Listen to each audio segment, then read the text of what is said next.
Hi అండి. ఒక మాట చెప్పాలనుకుంటున్నాను. ఇప్పుడు రాజస్థాన్‌లో 13 సంవత్సరాల బాలికని చాలా దారుణంగా అత్యాచారం చేశారండి. నిజంగా ఆ వీడియోస్ అన్నీ కూడా నేను చూస్తుంటే చాలా బాధ కలిగిందండి. నిజానికి నాకిద్దరు అబ్బాయిలే. కానీ ఆడపిల్ల లేకపోవడమే మంచిదేమోనన్నంత భయంకరమైన బాధేసింది ఆ తల్లి బాధపడుతుంటే నిజంగా. నిజానికి ఇంత క్రూరులు ఎలా తయారవుతున్నారో సమాజంలో అర్థం కావట్లేదండి. ఆ తల్లి ఏడుస్తుంటే, ఆ తల్లి, ఆ తండ్రి ఏడుస్తుంటే, ఆ జన్మాంతం కూడా ఆ బిడ్డకి జరిగిన అన్యాయం, తన కడుపు కోత ఆ తల్లి మర్చిపోగలదా అసల?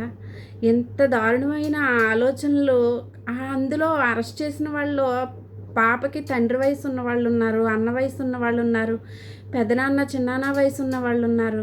కనీసం వాళ్ళకి తల్లికి, చెల్లికి, బిడ్డకి, పసిబిడ్డకి కూడా తేడా తెలియనంత క్రూరత్వంలో వాళ్ళు బతుకుతున్నారు అని అంటే మరి చాలా బాధేసింది నిజంగాను. అలాంటి క్రూరుల్ని నిజంగా ఏం చేసినా కూడా పాపం ఉండదేమో.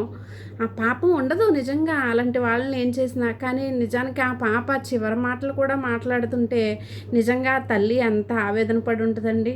నిజానికి అసలు అంత క్రూరత్వం మరి నిజంగా ఆటోవాడు నమ్మి ఆటో ఎక్కితే మరి హోటల్‌కి అమ్మేసి అంత దుర్మార్గుడు వాడికి బిడ్డలు లేరా?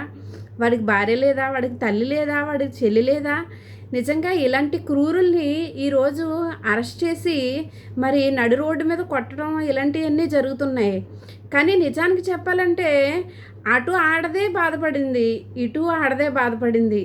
ఎలా అంటే వాళ్ళని కన్న తల్లి ఇంత క్రూరుని కన్నానా అని ఆ ఒక్క ఆడదే బాధపడింది.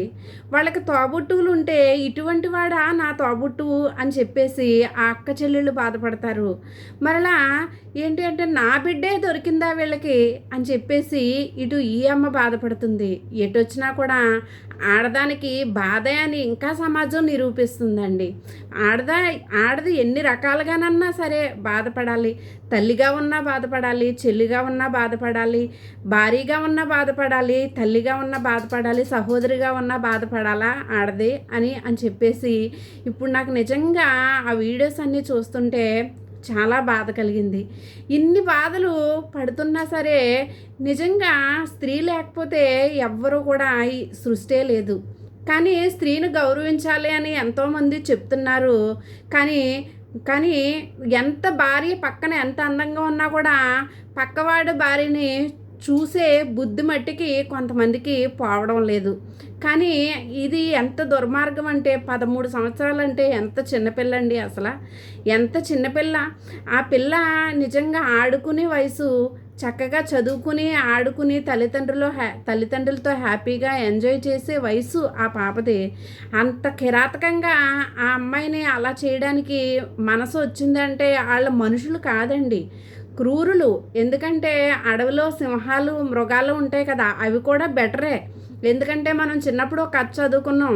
ఎందుకంటే నాకు పిల్లలు ఉన్నారు కదా, నా పిల్లల్ని వదిలేయి, నా పిల్లలకి నా భర్తకి నేను చెప్పొస్తాను అని చెప్పేసి ఒక ఆవు ఒక సింహాన్ని అడిగినప్పుడు ఆ సింహం కూడా కనికరించి ఏం చేసిందంటే తన భర్తకి చెప్పి తను నీతిగా వచ్చింది కదా అని చెప్పి ఆ ఆ ఆవుని ఆ సింహం వదిలేసిందండి.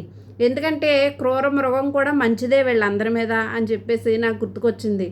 చాలా బాధ అనిపించింది నిజంగా. ఇవన్నీ బాధపడుతున్నామండి కరెక్టే. కానీ ఇంకా మన పిల్లలు, ఆడపిల్లలు ఉన్నా, మగపిల్లలు ఉన్నా ఇంకా భయభక్తులతో దేవుని ప్రేమలో పెంచకపోతే సమాజం ఎటుపోతుందో. దేవుని ప్రేమని, దేవుని యందు విశ్వాసం ఉంచి దేవుని యందు భయభక్తులతో పెంచకపోతే పిల్లల్ని ఎలా తయారవుతారో, ఆడవాళ్ళు ఎలా తయారవుతారో, మగవాళ్ళు ఎలా తయారవుతారో. అసలు ఏంటంటే నిజంగా ఇలాంటి దుర్మార్గాలను ఎదుర్కొనే ధైర్యం ఆడవాళ్ళకి ఉండేలాగా దేవుడు ఇవ్వాలి. ఇలాంటి దుర్మార్గాలు చేయకూడదు. తల్లి ఎంతో, చెల్లి ఎంతో, పరాయి ఆడది అంతే, భార్య తప్ప అని ఆలోచన కలిగేలాగా మగపిల్లలు పెరగాలి. ఇది దేవుని కృప వల్లే సాధ్యమవుతుంది. ఇవన్నీ కూడా మరి దేవుని రాకడ సమీపానికే జరుగుతున్నాయో ఏంటో నాకు అర్థం కావడం లేదు. కానీ నిజానికి ఏంటంటే చాలా ఘోరం. ఎందుకంటే ఎందుకంటే పాపం చేస్తున్నప్పుడు ఎవరో చూడట్లేదు కదా అని అనుకుంటారు కొంతమంది. కానీ చూచుచున్న దేవుడు ఒకడున్నారు. ఆయన ఎప్పటికైనా కూడా ఆయనకి చేసిన తప్పులకి లెక్క అప్పచెప్పవలసిందేనండి. నిజానికి ఆ తల్లిని నిజంగా ఓదార్చాలని ఆ ప్రభువుని నేను మనస్ఫూర్తిగా ప్రార్థన చేస్తున్నానండి. దయగలిగిన తండ్రి, ఆ తల్లికి తండ్రికి ఓదార్పు ఇచ్చి సమాధానం దయచే ప్రభా, నువ్వు న్యాయం జరిపించే తండ్రివి. ఇంకా అనేక మంది నాయన, కొంతమందే పట్టుబడ్డారు, అనేక మంది ఇంకా దొరకలేదంటున్నారు ఆ 32 మందిలో. వాళ్ళని కూడా మీరు పట్టించండి ప్రభా, మీరు న్యాయం జరిగించండి. ఆ తల్లి ఎంతో రోదిస్తుంది. ఆ కడుపు కోతని ప్రభా సమాధానంగా మార్చండి, నెమ్మదినివ్వండి ప్రభా. మీరు ఓదార్చండి ఆ తల్లిని ప్రభా. మనుషులు ఎవరు ఓదార్చినా ఆ తల్లి నా తండ్రి బాధపడుతూనే ఉండి, మీరు ఓదార్చి నెమ్మదినిచ్చి నీ రెక్కల కింద ఆ తల్లిని తండ్రిని భద్రపరచండి ప్రభా. ఆమేన్. నిజానికి చాలా బాధ కలిగిందండి, చాలా బాధ కలిగింది. ఆ పాప లాస్ట్ టైం మాట్లాడడం నిజంగా ఆ తల్లి సృహ తప్పిపోతుందండి. నిజంగా బిడ్డలను కన్నా కడుపు నిజంగా ఎంత కదిలిపోయిందంటే అవన్నీ చూసి ఇంత దారుణంగా ఆడపిల్లని కనీసం ఓ పాల ప్యాకెట్ తెమ్మని బయటికి కూడా పంపించలేని పరిస్థితులు వచ్చేసినాయా, ఇంత దారుణం అయిపోయిందా అని చెప్పేసి చాలా బాధ కలిగిందండి నాకు. నిజానికి మరి వాళ్ళని ఎవరిని కూడా దేవుడు విడిచిపెట్టకూడదని నేను ప్రార్థన చేస్తున్నానండి. అందరికీ వందనాలు.